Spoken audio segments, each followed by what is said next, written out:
Hello everyone. Welcome to Ken studies.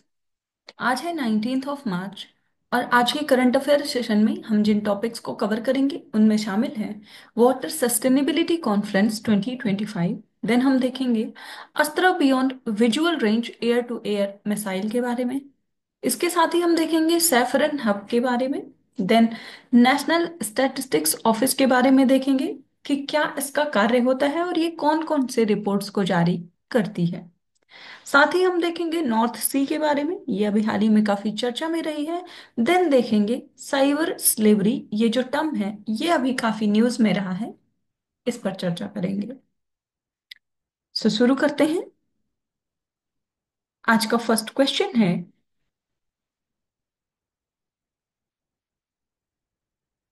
The water sustainability conference 2025 was organised in which city. So यहाँ पर आपसे पूछा जा रहा है, जो जल स्थिरता सम्मेलन 2025 है ये किस शहर में आयोजित की गई। आपके ऑप्शंस हैं हैदराबाद, न्यू दिल्ली, चेन्नई या फिर मुंबई।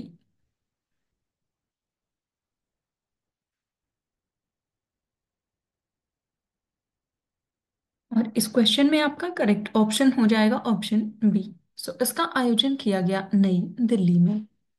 आप देख सकते हैं, the bureau of water use efficiency under the national water mission, ministry of जल शक्ति organized the water sustainability conference 2025 in collaboration with the energy and resources institute. So the conference focused on industrial water use efficiency and was held at NDMC Convention Center, New Delhi. And Union Minister of Jal Shakti, Sri C.R. Patil, inaugurated the event, emphasizing the government's commitment to water conservation. So the event brought together ministries, policymakers, industry leaders, and experts to discuss innovative technologies and strategies for efficient industrial water use. इस conference के recommendations या outcome की अगर हम बात करें तो ये है to encourage self regulation through industrial water audits. Second, adopt water efficient process to reuse recycling and ground water recharge and also implement water footprint marking and BIS standards for industrial product, and also to promote zero liquid discharge and advanced water recycling technologies। और आप ध्यान रखेंगे, water sustainability जो conference है इसमें chief guest रहे हैं CR Patil, जो कि हैं यूनियन मिनिस्टर ऑफ जल शक्ति। बढ़ते हैं नेक्स्ट क्वेश्चन की ओर।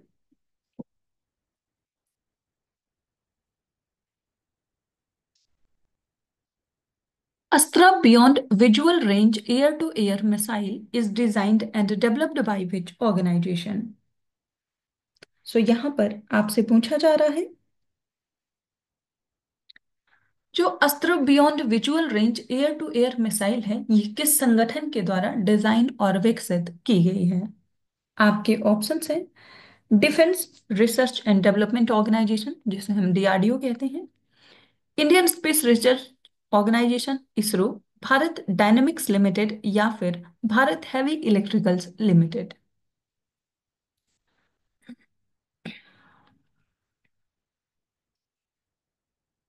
और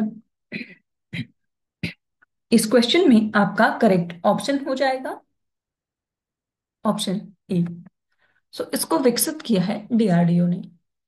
आप देख सकते हैं, the Aeronautical Development Agency successfully tested India's Astra Beyond Visual Range Air-to-Air missile from the Light Combat Aircraft AFMQ-1 prototype of Chandipur, Odisha.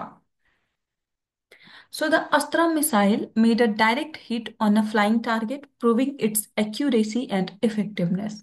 And all missile subsystems performed optimally, meeting mission objectives. It is developed by Defense Research and Development Organization. Astra can engage targets over 100 kilometers away with advanced guidance and navigation systems. Already inducted into the Indian Air Force, it enhances India's air defense. And the test brings India closer to inducting the LCA AF-MK-1A variant and strengthening indigenous defense system. So DRDO की बात करें तो ये एक agency है under the department of defence research and development in ministry of defence, और इसका headquarter है न्यू दिल्ली में। इसको फॉर्म किया गया था 1958 में, और इसका मोटो है strengths origin is in science. आप ध्यान रखेंगे, वर्तमान समय में डीआरडीओ के चेयरमैन हैं समीर वी कामत। बढ़ते हैं नेक्स्ट क्वेश्चन की ओर।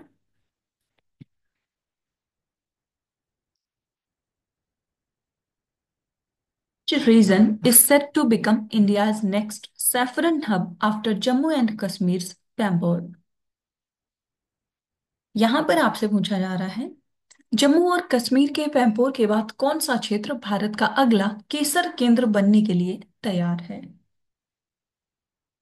आपके ऑप्शंस हैं north east India, Himachal Pradesh, Uttarakhand या फिर तमिलनाडु।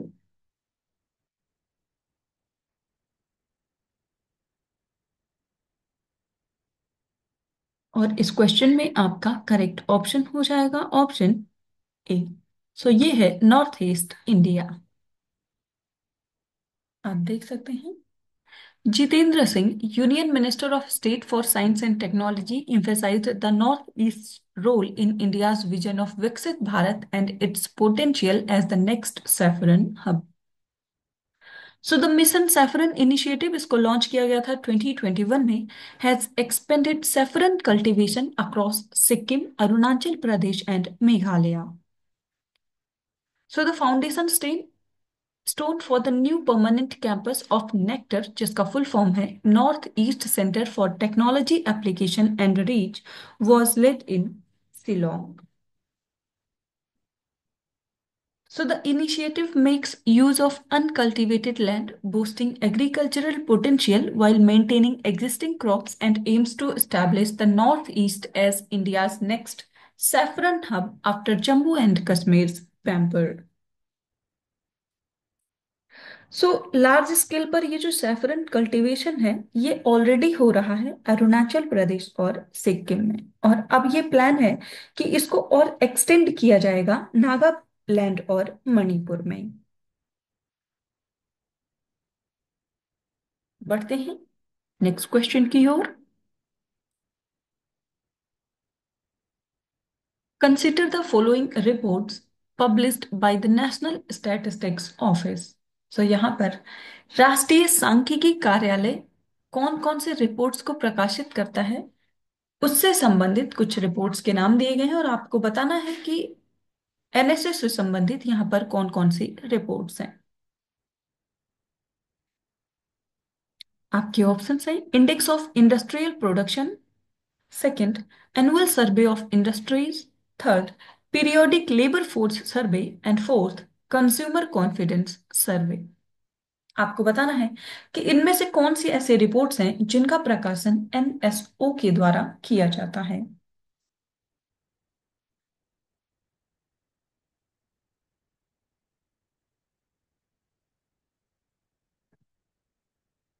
और इस क्वेश्चन में आपका करेक्ट ऑप्शन हो जाएगा ऑप्शन बी। सो ये रिपोर्ट्स हैं 1, 2 एंड 3। आप देख सकते हैं, so the index of industrial production ASI and PLFS are published by NSO, but the consumer confidence survey is conducted by RBI not NSO। So जो fourth report था वो जारी किया जाता है RBI के द्वारा। सो अगर हम एनएसओ की बात करें तो NOC is India's premier statistical body under the ministry of statistics and programme implementation, and it is responsible for conducting surveys, data collection and statistical analysis for economic and social indicators. So इसको establish किया गया 2019 में after merging central statistics office and national sample survey office. So organisational structure की बात करें तो इसमें 3 division होते हैं, जिनमें है survey division, economic division and field operation division. So survey division जो है वो कंडक्ट कराता है household and enterprise surveys. Economic division estimates national income, inflation and industrial production. And field operation जो डिवीजन होता है वो कलेक्ट करता है data from household and businesses. इसके साथ ही फंक्शंस और पावर्स की बात करें एनएसओ की, तो it conducts large scale surveys including national sample surveys, periodic labour force survey and house hold consumption expenditure survey. And it also publishes GDP data, consumer price index, and index of industrial production. So it provides statistical inputs for government policies and economic planning, and also it ensures data accuracy, transparency, and compliance with global statistical standards. बढ़ते हैं next question की ओर।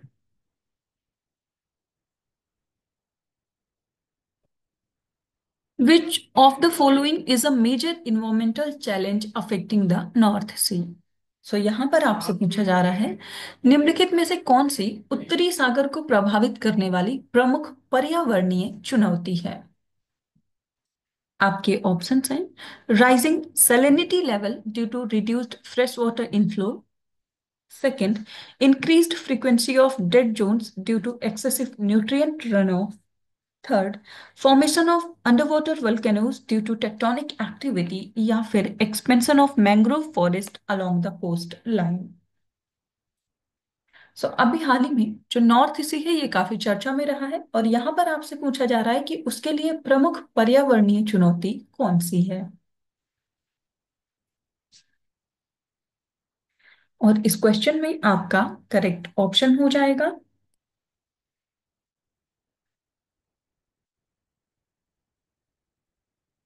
Option B. सो ये कारण है increased frequency of dead zones due to excessive nutrient run of.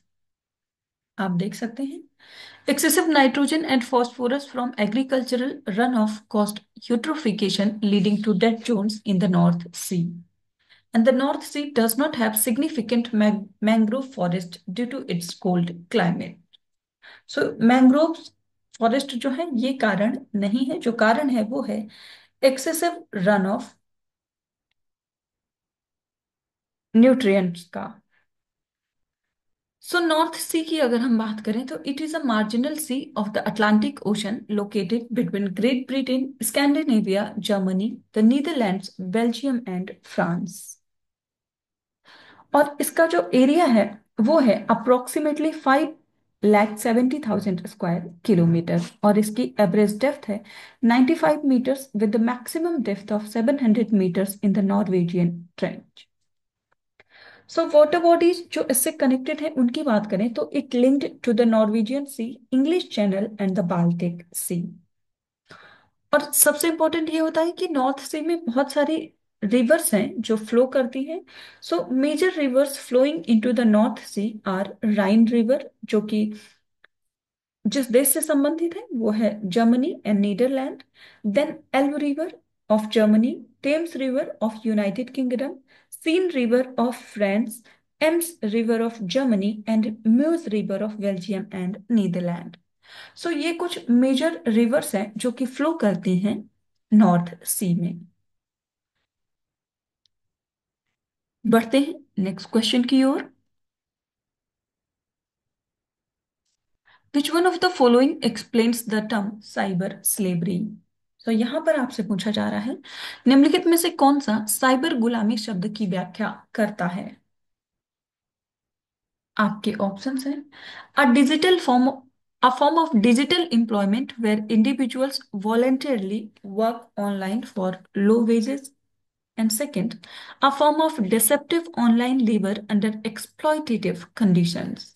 And third, a cybersecurity framework that prevents hacking and online exploitation, या फिर a type of AI-driven automation that replaces human jobs in the digital economy. सो आपको बताना है जो ये term है cyber slavery ये सबसे अच्छी तरीके से व्याख्या करती है तो ये किससे संबंधित है। या कौन सा ऑप्शन है जो सबसे अच्छी तरीके से इसको डिस्क्राइब करता है? और इस क्वेश्चन में आपका करेक्ट ऑप्शन हो जाएगा option B. So it is a form of deceptive online labour under exploitative conditions. आप देख सकते हैं, the term cyber slavery refers to a form of deceptive online labor under exploitative conditions, and it involves individuals being lured into working in call centers or other digital platforms under false pretenses, often forced to engage in cyber crimes such as scams and fraud. So, these victims are subjected to severe exploitation, including physical and mental abuse, with their freedom and personal documents frequently seized to ensure compliance. While traditional forms of slavery involve physical captivity, cyber slavery occurs in the virtual realm where individuals are manipulated, controlled, and exploited through various online channels. So online exploitation की बात करें तो it typically involves the use of digital platforms like technology and communication channels for exploitation. और global presence की बात करें अगर हम साइबर स्लेवरी की ग्लोबल ग्लोबल प्रेजेंस की, तो it is not confined by the geographical boundaries and it can occur on a global scale. Perpetrators may operate from different countries, targeting vulnerable individuals worldwide through the internet.